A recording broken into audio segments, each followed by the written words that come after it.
உங்கள் கையை கர்மா இன்று இரவு விடப்போகிறது. விட்ட கை சாய்ப்பாவிடம் போக போகிறது. இந்த கேப்பில் இந்த மாதிரி விஷயங்கள் எல்லாம் நடக்குதுன்னா அதுதான் அதற்குண்டான அறிகுறி. ரெண்டாவது, நேற்று நம்ம அம்மாவுடைய ஆன்மா கிட்ட பேசணும் இல்லையா, அப்போ அதில் ஒரு அதிசயம் நடந்திருக்கணும்ல. அந்த அதிசயத்தை நீங்கள் இந்த பதிவில் தெரிஞ்சுக்கலாம். மெய் சிலிர்க்கக்கூடிய ஒரு விஷயம் நம்ம அன்பை சாய் குடும்பத்தில் இருக்கிற சாய்ராமுக்கு நடந்திருக்கிறது. சாயப்பா அழைக்கிறார் உங்களை இந்த நிமிஷத்தில். எதற்காக தெரியுமா? என்னுடன் வந்துடு, உன்னோட பிரச்சனைகளை நான் ஏற்றுக்கிறேன்னு சொல்கிறாரு.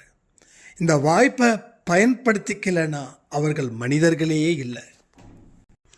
இது போதாத காலம் அப்படின்னு நினைக்கிறவங்களுக்கும், இது கடினமான காலம் அப்படின்னு நினைக்கிறவங்களுக்கும் உங்கள் வாழ்க்கையில் ஒரு பதிலை சாய்ப்பா சொல்லணும் இல்லையா, அந்த பதிலும் இந்த பதிவில் இருக்கிறது. இந்த பதிவை கேட்கும் போதே அன்பே சாய் வாழ்க அப்படின்ற ஒரு கமெண்ட்டை போட்டுட்டு இந்த பதிவை முழுவதுமாக கேளுங்கள்.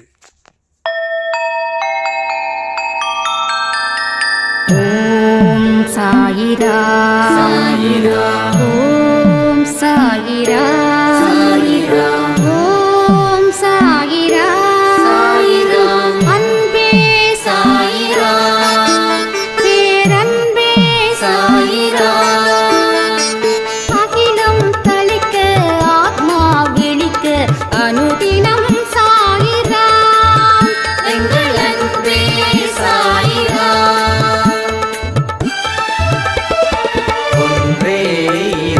ஒன்றே பூமிக்கென்றும் சாயிரா, சரணம் சாயிரா, நன்றே செய்து வாழ்வோம், நாம் ஒன்றே செய்து வாழ்வோம், அன்பே சாயிரா.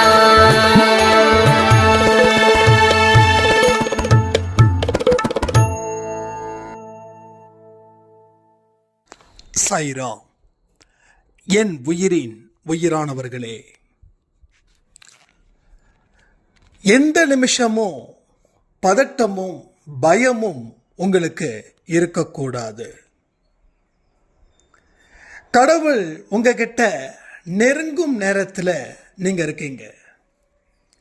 ஸோ நெருங்கக்கூடிய நேரத்தில் நீங்க பயப்பட்டாலோ இல்லை பதட்டப்பட்டாலோ அவர்கிட்ட நீங்க நெருங்க முடியாத அளவுக்கு சூழ்நிலை தள்ளப்பட்டுவிடும். ஸோ கடவுளோட கிருபை இங்க எல்லாருக்குமே இருக்குது.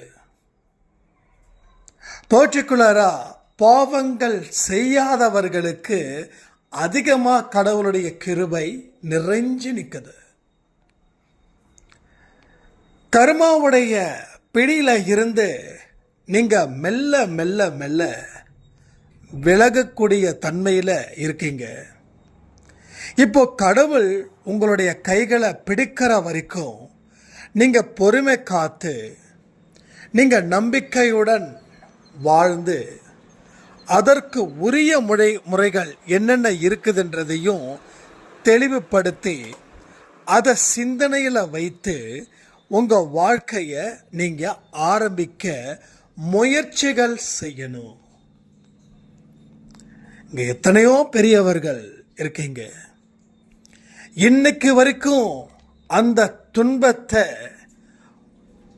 அனுபவிச்சுட்டு இருக்கீங்க. அந்த துன்பத்தை முறியடிக்கணும் அப்படின்ற ஒரு விஷயம் நம்ம கடவுளுக்கு இல்லாம இருக்குமா? ஒரு சாதாரண மனுஷனே ஒரு மனுஷன் மேல பார்த்து இரக்கப்படுறா. ஒரு மோசமான மனுஷன் கூட சில மனிதர்களை பார்த்தா இரக்கப்பட்டு உதவிகளும் செய்கிறான்.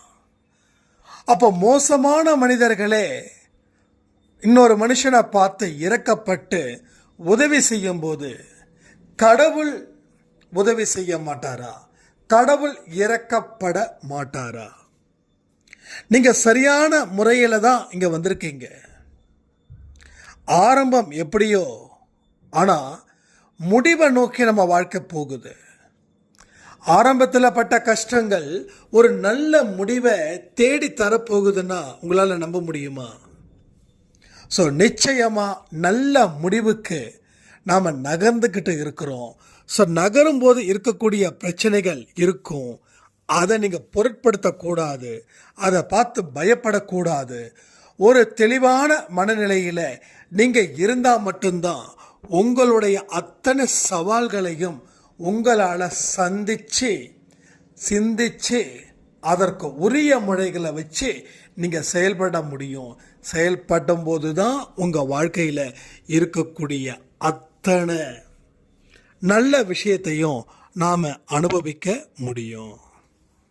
எத்தனை பேருக்கு நம்பிக்கை இருக்குது, கடவுள் என்னை கைவிட மாட்டார், கடவுள் எனக்கு தேவையானதை நிச்சயமாக கொடுப்பாரு, கடவுளுடைய செல்ல குழந்தையா நான் இருக்கிறேன், கடவுள் எனக்கு போதுமான சந்தோஷத்தையும் நிம்மதியையும் ஆரோக்கியத்தையும் கொடுப்பாருன்னு எத்தனை பேருக்கு நம்பிக்கை இருக்குதுன்றத கமெண்ட் பண்ணுங்க.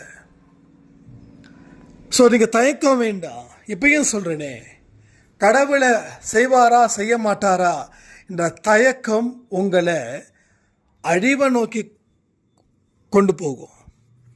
சில விஷயத்தை நம்ம செய்ய தயங்குறதால தான் இன்னைக்கு வரைக்கும் நம்மால் ஒரு சிறப்பான ஒரு வாழ்க்கையை இந்த நொடி வரைக்கும் வாழ முடியாமல் போயிட்டுருக்கு. தெரியுமா உங்களுக்கு? இந்த நொடி வரைக்கும் எத்தனையோ மனுஷங்க நம்மளை ஓவர் டேக் பண்ணிட்டாங்க. எத்தனையோ மனுஷங்க பார்த்தீங்கன்னா எங்கேயோ போயிட்டாங்க. ஆனால் நம்மால் எந்த இடத்துலையும் வாழவே முடியல. இதனால் நம்ம என்ன பண்ணுறோம், மனசில் ஒரு பெரிய ஒரு குழப்பமோ ஒரு சந்தேகமோ நமக்குள்ளே இருக்குது. எல்லாராலையும் முடியுது, ஆனால் என்னால் முடியல. எல்லாரும் சாதிக்கிறாங்க, பட் என்னால் சாதிக்க முடியல. எல்லோரும் அவங்கவுங்க குடும்பத்தோட சந்தோஷமாக இருக்காங்க, பட் எனக்கு குடும்பம் இருந்தும் அங்கே சந்தோஷம் இல்லை, மற்றது எல்லாமே இருக்குதுன்னு சொல்லக்கூடியவர்கள் எத்தனையோ பேர். இதை நான் உண்மையாகவே சொல்கிறேன். உங்களுக்கு 10 பேர் உங்ககிட்ட அவங்க குடும்பத்தை பற்றி சொல்கிறாங்கன்னா எனக்கு 100 பேர் சொல்கிறாங்க. அந்த 100 பேரில் 90 பேர் இந்த கருத்தை தான் முன்வைக்கிறாங்க, சந்தோஷம் இல்லை. அப்போது உங்கள் வாழ்க்கையில் சின்னதாக ஒரு திருப்பங்கள் வந்தால் கூட உங்களால் தாங்கிக்க முடியாத அளவில் தான் உங்களுடைய மனநிலை இருக்குது. உங்களோட மனநிலையே அவ்வளவு பலகீனமாக இருக்கும்போது புதுசாக வரக்கூடிய பிரச்சனைகளை எப்படி நீங்கள் எதிர்த்து நின்று போராடி வெல்ல முடியும்? ஸோ வாழ்க்கையில் சந்தோஷமான தினங்கள் அப்படின்றது இங்கே நிறைய பேருக்கு குறைவு. நான் உங்ககிட்ட கேட்குறேன், 365 நாள் இருக்குது. இந்த 365 நாள், அதாவது ஒரு வருஷம், இந்த ஒரு வருஷத்தில் நீங்கள் எத்தனை நாள் சந்தோஷமாக இருந்திருப்பீங்க? சும்மா அப்ராக்சிமேட்டாக சொல்லுங்கள்.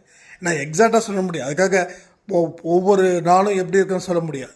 ஒரு மேலோட்டமாக ஒரு முடிவை சொல்லுங்கள். எத்தனை நாள் நீங்கள் சந்தோஷமாக இருந்தீங்க? 200 நாள் சந்தோஷமாக இருந்தீங்களா? இல்லை 300 நாள் சந்தோஷமாக இருந்தீங்களா? இல்லை 100 நாள் சந்தோஷமாக இருந்தீங்களா? இல்லை 65 நாள் சந்தோஷமாக இருந்தீங்களான்றதை கமெண்ட் பண்ணுங்கள். ஆனால் நான் என்ன சொல்கிறேன், இன்னுமே 365 நாளும் நான் சந்தோஷமாக தான், ஆரோக்கியமாக தான், நான் நிம்மதியாக தான் இருப்பேன். உங்களால் சொல்ல முடியுமா? சொல்ல முடியுமா? நான் சொல்ல முடியுமா அப்படின்னு கேட்கும்போதே நீங்கள் தீவிரமாக யோசிக்கிறீங்க. ஏன்னா சட்டுன்னு ஆன்சர் வரலை, அது தப்பு இல்லை. சட்டுன்னு ஆன்சர் வரதால அது தப்பு, அது சரி அப்படின்னு நம்ம சொல்ல முடியாது. ஏன்னா என்னையே சில வருஷங்களுக்கு முன்னாடி கேட்டிருந்தா நானும் சட்டுன்னு சொல்லியிருக்க மாட்டேன். நான் சட்டுன்னு சொல்லியிருப்பேன், என்ன தெரியுமா, முடியாதுன்னு சொல்லியிருப்பேன். ஏன்னா அந்த அழுத்தத்திலேருந்து தான் நம்ம வாழ்ந்துக்கிட்டு இருக்கோம். அந்த அழுத்தம் நீங்கினாதானே, கொஞ்சமாவது குறைஞ்சாதானே. இங்கே கொஞ்சமும் குறையல, ஆனால் பூதாகாரமாக இன்னும் அதிகரிச்சிருக்குது அந்த அழுத்தம். அந்த அழுத்தத்தில் எப்படி நம்ம சொல்ல முடியும்? எஸ், உண்மை. ஆனால் ஒன்று, நம்மளால் முடியும் அப்படின்ற ஒரு விஷயத்தை கடவுள் முன்வைக்கிறார். ஏன் தெரியுமா? என்னை நம்பிட்டல்ல, உன் வாழ்க்கை நல்லா இருக்கும். என்னை நம்பிட்டல்ல, உன் வாழ்க்கையில் நல்லது மட்டும் நடக்கும். என்னை நம்பிட்டல்ல, உனக்கு நான் பக்கபலமாக இருப்பேன். ஸோ அவர் மீது நம்பிக்கையை வைத்து நீங்கள் முடியும் என்று சொல்லுங்கள். அவ்வளோதான். நான் பாருங்களேன், உங்களுக்கு நான் சப்போர்ட் பண்ணி தான் பேசிகிட்டு இருக்கேன். ஏன்னா நானும் உங்கள் இடத்துல இருந்து வந்தவன் தான். நீங்கள் எத்தனை வருஷம் கஷ்டப்படுறீங்கன்றதை தாண்டி நான் உங்களை விட பல கஷ்டத்தை நான் பட்டவன். ஏன்னா ஒவ்வொருத்தவங்களும் தன்னுடைய கஷ்டத்தை பெருசுன்னு தான் சொல்லுவாங்க, யாரும் சின்னதுன்னு சொல்ல மாட்டாங்க. நான் பட்ட கஷ்டங்கள் இன்றைக்கும் கூட என்னால் மறக்க முடியல அப்படின்னா நான் எவ்வளோ பெரிய கஷ்டத்தை பட்டிருப்பேன்னு யோசிச்சு பாருங்கள். அந்த அனுபவத்தின் மேலே சொல்கிற அவர் மேலே நம்பிக்கை வச்சு நம்ம வாழ்ந்தோம் அப்படின்னா அத்தனையும் மாற்றத்தை ஏற்படுத்துவதற்கு உண்டான வழிமுறைகளை அவர் காட்டுவார். ஸோ நம்மளோட கண்கள் நம்ம தான் கட்டி இருக்கிறோம், வேற யாருமே கட்டலை. அதை அவிழ்க்கக்கூடிய உரிமை யாருக்கு இருக்குதுன்னா உங்களுக்கு மட்டும்தான் இருக்குது. வேறு யார் அவிழ்த்தாலும் உங்கள் கண்ணு தெரியாது, கண்ணு மூடினது போல தான் இருக்கும். நீங்கள் அந்த கட்டை அவிழ்த்தாதான் பார்வை தெளிவாக நிற்கும், இல்லைன்னா தெளிவாக நிற்காது. ஸோ யார் இந்த விஷயத்தை செய்யணுமோ அவங்க செஞ்சாதான். உங்களுக்கு பசிக்குது அப்படின்னா என்ன பண்ணுவீங்க? உங்களுக்கு பதிலாக நான் சாப்பிட முடியுமா? சாப்பிட்டா உங்கள் பசி அடங்குமா? அப்போ உங்களுக்கு ஃபீவர் வந்தால் நீங்கள் டேப்லெட் போட்டால் தான் ஃபீவர் தீரும், நான் போட்டால் தீருமா?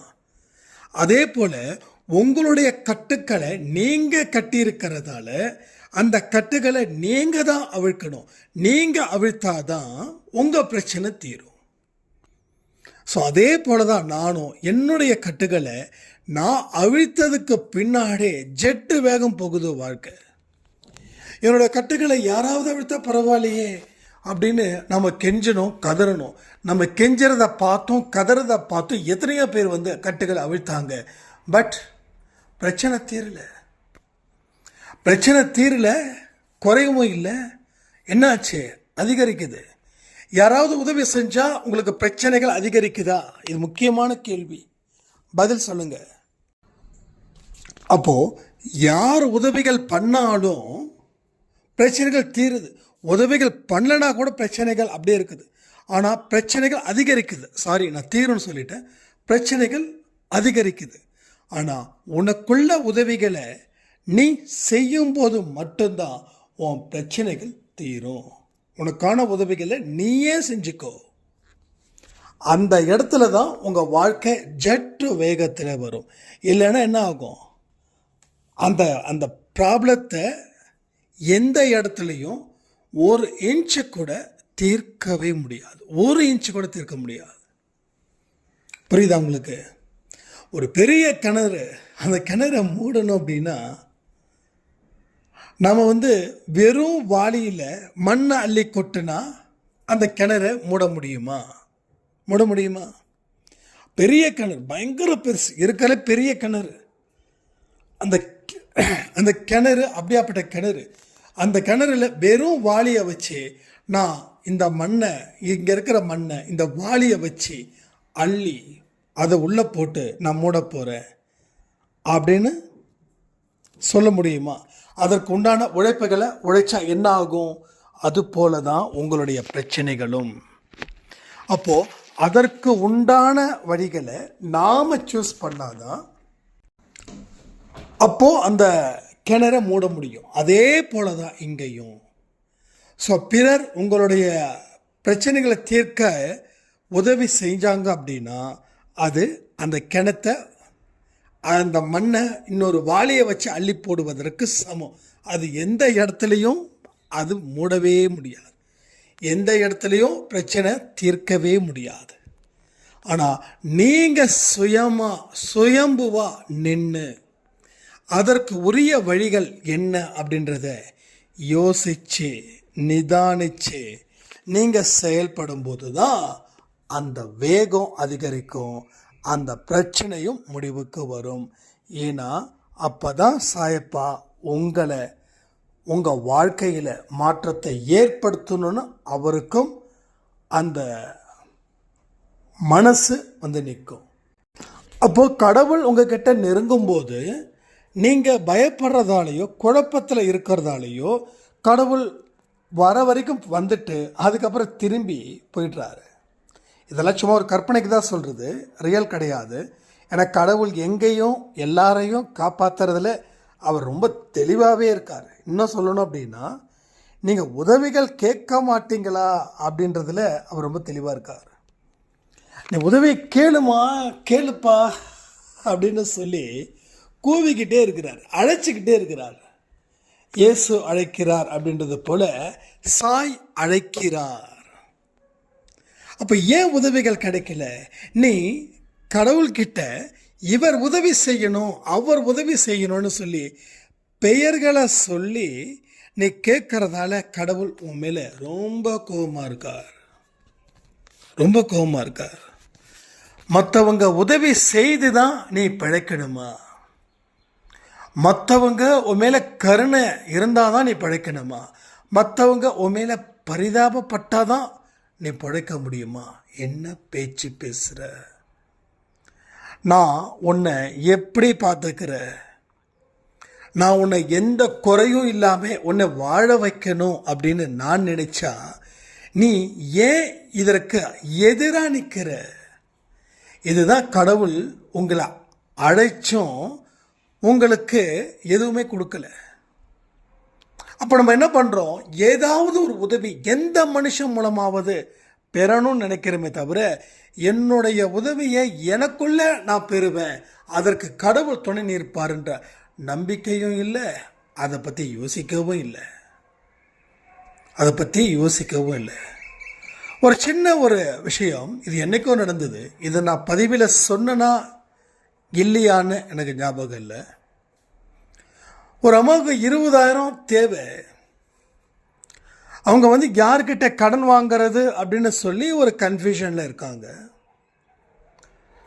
அந்த நேரத்தில் நாம் ஒரு பதிவு கொடுத்தோம், யாரையும் யாருக்கிட்டையும் எந்த தட்சணையும் எந்த ஒரு வேணும்னு சொல்லி உதவிகள் சொல்லி கேட்காதீங்க. நீங்கள் என்றைக்குமே எப்பயுமே கடவுள்கிட்ட கேளுங்க உங்களுக்கு தேவையான உதவிகளை. இது நாம் சொன்ன ஒரு பாயிண்ட். இப்போ இந்த அம்மா வந்து அன்பேசாடைய கேட்டுட்டு அதுக்கப்புறமா நாளைக்கு வேறு பணம் வேறு வேணும் கேட்கலாம் இன்னொருக்கிட்ட அப்படின்னு சொல்லி வெயிட் பண்ணியிருக்காங்க. இப்போ அன்பேசாயில் இந்த வார்த்தை சொன்னதுக்கப்புறம் அவங்க அந்த எண்ணத்தை மாற்றிட்டாங்க. சரி, உதவி கேட்கக்கூடாதுன்னு நம்ம அன்பேசாய் குடும்பத்தில் சொன்னதுக்கப்புறமும் நாம் உதவி கேட்டால் தப்பு, அதனால் நம்ம கேட்க வேண்டாம், கடவுளை நீயே பார்த்து எனக்கு ஏதாவது உதவி செய் அப்படின்னு சொல்லி. அப்போ என்ன ஆச்சு? அந்த ஆடியோ பதிவை கேட்டு இவங்க ப்ரேயர் பண்ணி எல்லாத்தையும் புடைச்சிட சாய்ப்பா, நாளைக்கு என்ன வந்தால் வந்து ஏதோ கண்ணா அப்படின்னு திட்டுவாங்க, அவ்வளோதானே, நான் திட்ட வாங்கிக்கிறேன் அப்படின்னு சொல்லி இவங்க வந்து ஜஸ் சாயப்பா கிட்ட ப்ரே பண்ணிவிட்டு உட்காந்து சும்மா ஏதோ மொபைலை வந்து பார்த்துருக்காங்க. பார்த்த உடனே காலிங் பெல் அடிக்குது. காலிங் பெல் அடித்த உடனே போய் திறந்து பார்க்கும்போது அவங்களுக்கு தெரிஞ்சவங்க ஒரு வயசான அம்மா வந்து இவங்க கேட்ட தொகை எவ்வளோ? 20,000. அந்த அம்மா 20,000 ரூபாய் இந்த அம்மாட்ட கொடுத்து, நான் இது மாதிரி ஊருக்கு போகிறேங்க, வரதுக்கு 2 மாதம் ஆகும், வீட்டில் வச்சுட்டு போயிட்டா என் மகன் அந்த காசை குடிச்சே அழிச்சிடுவான், எனக்கு இந்த பேங்க்கில் போகிறது அதெல்லாம் எனக்கு தெரியாது, இந்த காசை எங்கே கொடுக்கறதும் தெரியாது, வேறு யார்கிட்டையாவது கொடுத்தோம் அப்படின்னா அவங்க செலவு பண்ணிடுவாங்க, திருப்பி ஏமாத்திடுவாங்க, அதனால் இந்த காசு இங்கேயே இருக்கட்டும், நான் 2 மாதம் கழித்து வந்ததுக்கப்புறம் நான் வாங்கிக்கிறேன் அப்படின்னு சொன்னாங்க. இப்போ யோசிச்சு பாருங்க, கடவுள் இருக்கிறாரா இல்லையா? நம்ம சொல்லக்கூடிய வார்த்தைகளை நம்பி வாழ்ந்தா ஜெயிக்க முடியுமா, ஜெயிக்க முடியாதா? இப்போ இந்த அம்மா கொடுத்துட்டு ஊருக்கு கிளம்பிட்டாங்க 2 மாதம். இப்போ உனக்குள்ள உதவிகளை தேடு, நான் உதவி செய்கிறேன்ற ஒரு வார்த்தை உண்மையா பொய்யா? அப்போது இவங்க கடனாக வாங்கலை, இவங்க கடனாகவும் கேட்கல, அவங்க கடனாகவும் கொடுக்கல. இவங்க கேட்காமலே, அதாவது இவங்க கேட்க வேண்டியது வேற ஒரு மனுஷங்கிட்ட கேட்கலாமா? ஒரு 4 பேர்கிட்ட கேட்கலாம். ஒரு ஆளுகிட்ட 5000 கேட்டால் கூட 4 பேர்கிட்ட 20,000 வந்துடும், கொடுத்துடலாம். அதுக்கப்புறமா மற்றதை பார்த்துக்கலாம் அப்படின்னு. இப்போ என்னாச்சு, சாயப்பாவை நம்பினாங்க, தனக்குள்ள ஒரு உதவி கிடைக்கும் அப்படின்னு நம்பினாங்க, சாயப்பாவையும் நம்பினாங்க. நம்பி ரிலாக்ஸ்டாக இருந்தாங்க. பாரத்தை எங்கே ஒப்படைச்சாங்க? சாயப்பா கிட்ட ஒப்படைச்சிட்டாங்க. எவ்வளோ சந்தோஷம் இல்லை? சும்மா நம்ம போய் முதுகில் போய் சுமந்துக்கிட்டு பெருசாக நம்ம ஜெயிச்சிடுற மாதிரி, அது இன்னமும் முதுகில் சுமந்துக்கிட்டு போனால் என்ன ஆகுது? மூவ் பண்ணவே முடியல. அவ்வளவு கனம் சுமந்துக்கிட்டு இருக்கக்கூடிய இது சுமை அவ்வளவு கனம். அப்போ கொடுத்தாங்க, கொடுத்து முடிச்சுட்டு இது பண்ணிட்டாங்க. தம்பி, உண்மையிலே சொல்கிறேன், சாயப்பா பேசுகிறாரு தம்பி, அன்பே சாயில. யாருக்கோ ஒருத்தவங்களுக்கு பெரிய அதிசயத்தை ஏதாவது ஒரு பதிவில் கொடுத்துட்றாரு. ஆனால் நீங்கள் ரொம்ப மோசம் தம்பி, நாங்கள் கொடுக்குற பதிவுகளை நீங்கள் கேட்குறதே கிடையாது வாட்ஸ்அப்பில். அப்போ எங்களுக்கு எப்படி இன்ட்ரெஸ்ட் வரும் அப்படின்னு சொல்லி எனக்கும் கொஞ்சம் திட்டு விழுந்தது. அப்போ அவங்களுக்கு 20,000 கிடச்சிருச்சு இல்லையா? அடுத்த நாள் காலையில் யாருக்கு தரணுமோ அந்த காசை கொடுத்துட்டாங்க. இப்போது அதான் நான் சொல்கிறேன், 20,000 எப்படி திருப்பி கொடுப்பீங்கன்னா, இல்லை தம்பி 2 மாதம் டைம் இருக்குது, கண்டிப்பாக நான் ஏதாவது என்னோடய உழைப்பின் மூலமாக அதை நான் செஞ்சு கொடுத்துருவேன். அன்பே சாய் குடும்பத்தை என்னைக்கும் தலை நிமிர்ந்து தான் வாழ வைப்பேனே தவிர தலை குனிஞ்சிட மாட்டேன் அப்படின்னு சொன்னாங்க. அந்த நம்பிக்கை எனக்கு இன்றைக்கு வரைக்கும் இருக்குது. டெஃபினட்டாக அவங்க கொடுத்துருவாங்கன்ற நம்பிக்கையும் எனக்கு இருக்குது. ஏன்னா இதில் ஒருத்தவங்க தோத்தா கூட அன்பே சாய்க்கு அது தலை குனிவு தான், நிச்சயமாக சொல்கிறேன். இதை நீங்கள் எந்தளவுக்கு நம்புறீங்கன்னு தெரியல, ஆனால் இதுதான் உண்மையும் கூட. ஸோ இன்னைக்கு கூட ஒரு அம்மா கிட்டத்தட்ட எனக்கு அந்த ஆடியோ 3 தடவை கேட்டேன். 3 தடவையும் கண்களில் கண்ணீர். உமா மகேஸ்வரி அப்படின்னு சொல்லி ஒரு அம்மா மும்பையில் இருக்காங்க. அதை நான் வாட்ஸ்அப் குரூப்பில் கூட அந்த ஆடியோவை நான் அனுப்பினேன். எனக்கு அவ்வளோ சந்தோஷமாக இருந்தது. என்னடா இப்படிலாம் நம்ம மேலே அன்பு வச்சுருக்காங்க, இந்த அன்புக்கு நம்ம தகுதியானவன் தானா, அந்த அளவில் யோசிக்க ஆரம்பிச்சிட்டேன். அந்த அம்மா என்றைக்கும் எப்பையும் சந்தோஷமாக ஆரோக்கியமாக நிம்மதியாக இருக்கணும்னு நான் சாயப்பா கிட்ட பிரார்த்தனை பண்ணிக்கிறேன். அவங்க மட்டும் இல்லை, எல்லாருக்காகவும் நான் பிரார்த்தனை பண்ணிட்டு தான் இருக்கேன். அதே போல் நம்ம நேற்று சொல்லியிருந்தோம் இல்லையா, நேற்று யாருக்காவது சாயப்பாவுக்கு மாரியம்மனுக்கு துணி எடுத்து கொடுங்கன்னு நேற்று ரொம்ப சிறப்பாக செஞ்சிட்டோம்.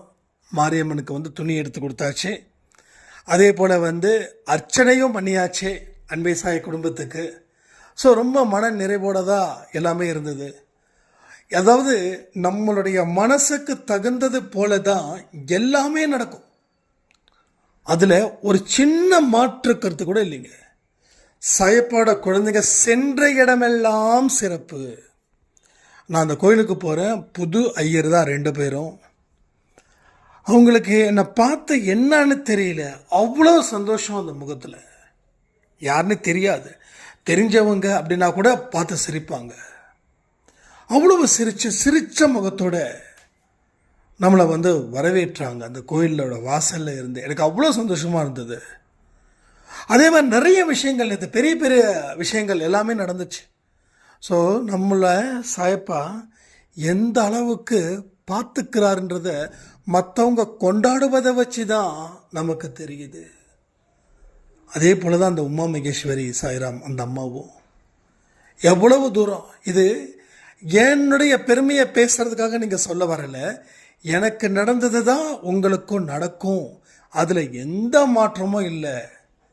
நான் அடிக்கடி சொல்லுவேன் இல்லையா, சாப்பாடு வைக்கும்போது, சாப்பாடு வடிக்கும்போது என்ன பண்ணுவாங்க, வெந்துருச்சா வேகலையான்றது ஒரே ஒரு அரிசி எடுத்து அதை பதம் பார்ப்பாங்க. ஓகே வெந்துருச்சு நிறுத்திடலாம் அப்படின்னு.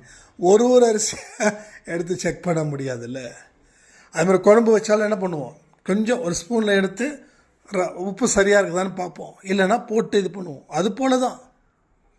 அப்போ எனக்கு என்ன அற்புதம் நடந்ததோ அது உங்களுக்கும் நடக்கும்.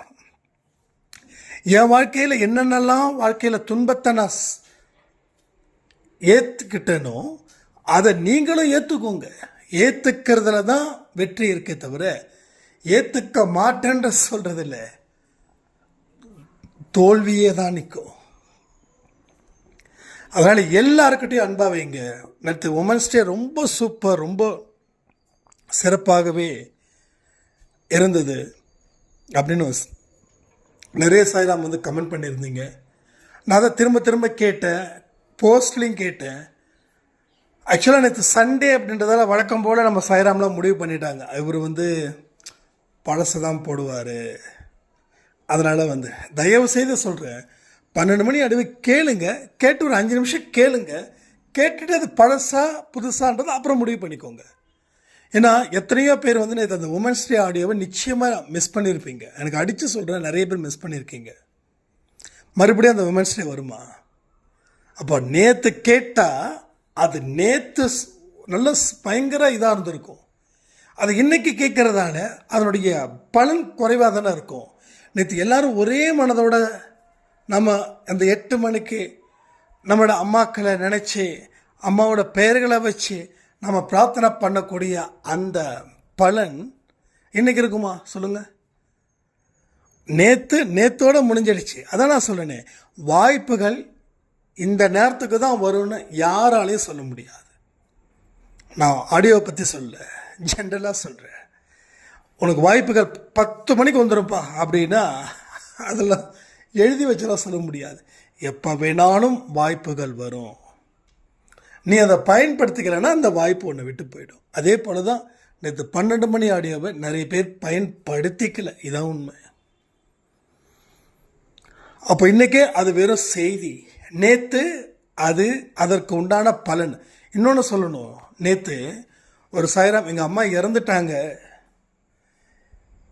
பட் எனக்கு ரொம்ப அழுகையாக வந்தது அந்த ஆடியோ கேட்க. அதுக்கப்புறம் தான் எங்கள் அம்மா இறக்கலை, அப்போ இன்னொரு உடலில் இந்த உலகத்தில் தான் நான் வாழக்கூடிய பூமியில் தான், நான் வாழக்கூடிய தமிழ்நாட்டில் தான் வாழ்ந்துட்டுருக்காங்க. அப்போ என்னோடய அம்மா எனக்கு குழந்தை போல. அப்போ எல்லா ஆன்மாக்களையும் எந்த ஆன்மாக்கள் இருக்கானுங்கன்னு தெரியாது. அதனால் எல்லாரையும் நான் அன்பு வைக்கணும், பாசம் வைக்கணும், யாரையும் வெறுக்கக்கூடாது அப்படின்னு சாய்ப்பா எனக்கு சில வார்த்தைகளை அந்த பதிவு முடிஞ்சதுக்கப்புறம் பேசினார். நான் அதை கேட்டேன். நான் தூங்கும்போது என்னுடைய அம்மா என்னோட கனவுல வந்து என்னை மடியில் படுக்க வச்சு, இதுதான் உண்மை, இதுதான் பாப்பா உண்மை, என்றைக்குமே அம்மாவோட உடல் தான் போயிருக்கே தவிர ஆன்மா வேற ஒரு உடலில் தான் நான் வாழ்ந்துக்கிட்டு இருக்கேன் அப்படின்னு சொன்ன உடனே எனக்கு நல்ல ஃபீவர் வந்துருச்சுன்னா,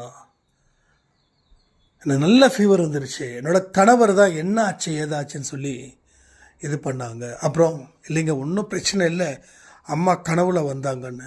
இதுக்கு முன்னாடி தான் அம்மா கனவுல வந்தாங்க, அப்போலாம் உனக்கு ஒன்றும் பண்ணலையே, ஹாஸ்பிட்டல் போகலாமே, சீக்கிரம் வா அப்படின்னாங்க. அதெல்லாம் ஒன்றும் வேண்டாங்க, எனக்கு வந்து தண்ணியில் உதியை மட்டும் மிக்ஸ் பண்ணி எடுத்துகிட்டு வாங்க அப்படின்னு நான் சொன்னேன். உடனே ஒரு சாமி கிட்ட போய் சாய்ப்பா கிட்ட போயிட்டு உதிய முன்னாடி கொண்டு வந்து பிரார்த்தனை பண்ணி எனக்கு கொடுத்தாங்க. எனக்கு தூக்கம் வருதுங்க, கண்ணு சொக்குதுங்க அப்படின்னு. நல்ல ஃபீவரில் தான் இருந்தேன் நான். ஆனால் தூங்கி எழுந்திரிச்சா, காலைல எழுந்திரிச்சா எனக்கு ஃபீவர் வந்துதான்றதே ஒரு கனவாக இருந்துச்சு. என்னோட கணவர் தான் அது கனவு இல்லை, நினைவு தான். நீ வந்து உங்கள் அம்மா கனவுல வந்ததா சொன்னேன், ஃபீவர் வந்துச்சு, நான் தான் உனக்கு தண்ணி கலக்கி கொடுத்தேன் அப்படின்னு. பின்ன உனக்கு ஒரு இடத்துல ஃபீவரே வரல அப்படின்னாங்க. ஸோ எவ்வளவு பெரிய மிராக்கல் இங்கே நடக்குது. இப்போ அந்த சாய்ராம் வந்து அந்த வாய்ப்பை சரியாக பயன்படுத்திக்கிட்டதாலே நடக்குது இல்லை. அப்போ இதுதான் நான் சொல்கிறேன், எந்த நேரத்தில் எப்போ வேணாலும் உங்களுக்கு பதிவுகள் வரும், மெசேஜ் வரும். நீங்கள் அதை பயன்படுத்திக்கலைன்னா யாரும் பொறுப்பாக மாட்டாங்க. பயன்படுத்திக்கோங்க. சாய்பாவை இன்னும் சந்தோஷமாக அவரை வாழ வைங்க. அவரை வாழ வைங்க. நான் உங்களுக்கு சொல்கிறேன்னா பார்த்துக்கோங்க. அவரை நான் கடவுளாக நினைக்கல, அவர் நம்மளுடைய தகப்பனாக நினச்சி தான் இந்த வார்த்தை சொல்கிறேன்னு சொல்லி, நாளைக்கு விடிய காலையில் 4 மணிக்கு வெற்றி நிச்சயம் சாயின் சக்தி என்ற பதிவை மறக்காமல் பார்க்கும்படி கேட்டுக்கொள்ளப்பட்ட இந்த பதிவை நான் முடிக்கிறேன். ஜெய் சாய்ராம்.